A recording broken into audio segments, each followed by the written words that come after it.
Hello guys, this is a short video. The other day I was in an amazing group community called T-shirt Millionaires, and I would like to also thank Charles for this opportunity. And a lot of you're now subscribed to my channel, and this is a video especially for you. I know that you are testing a lot of products daily, but we need to change a little bit the way that you are testing products. This is why I have done a series of videos so that you can actually do it in a better way. Of course, I told you all of this in our Zoom session, but it's very good to actually give you some more insights.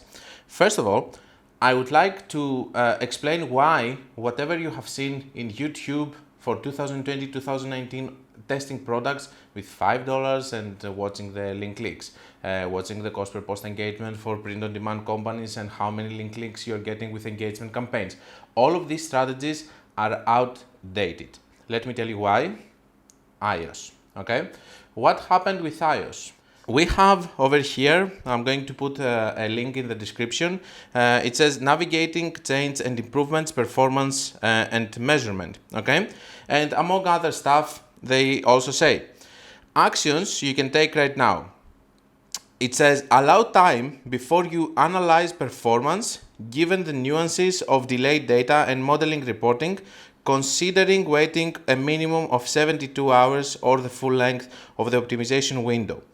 So when you're running a campaign, in order for you to decide if a product is good or bad and you want to test it to see if you want to do campaigns and starting scaling it with all of the old strategies, you need to know right now that the 24 hours window is not enough. That means that all the traditional ways are wrong, okay? You cannot do it anymore. You cannot evaluate your results based on the results of 24 hours. Another thing that it says here, it's modeled reporting. That means, in other words, that Facebook is actually guessing how many sales you are having in one day. And you can say that, yes, but I'm doing engagement campaigns, so I'm not going for sales and stuff. Okay, for you, the case is that you're not going to see the actual results, you're going to see model results, apart for the cost per unique link click that you can see on the platform, and you can actually evaluate your results based on that. For me, this is not enough.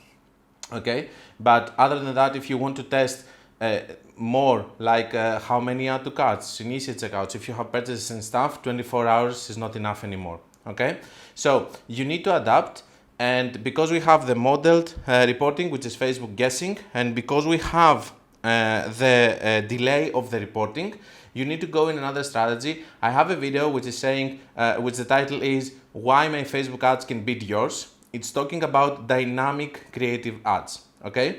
It's a very good way. You can go and you can watch the video. I'm going to put a link in the description or somewhere here. And you can go and you can see how you can test while you're having conversions at the same time. It's a conversion campaign that you put several different creatives that you're going to let Facebook decide which one is the better and where it's going to spend more money. So we trust the algorithm. We don't trust Facebook in other kind of stuff, but the algorithm is good. So you need to use it, okay?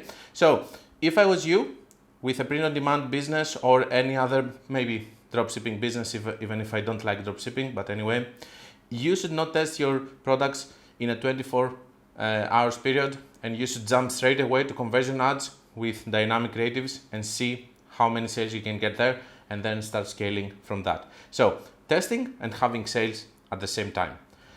I'm going to see you in a future video.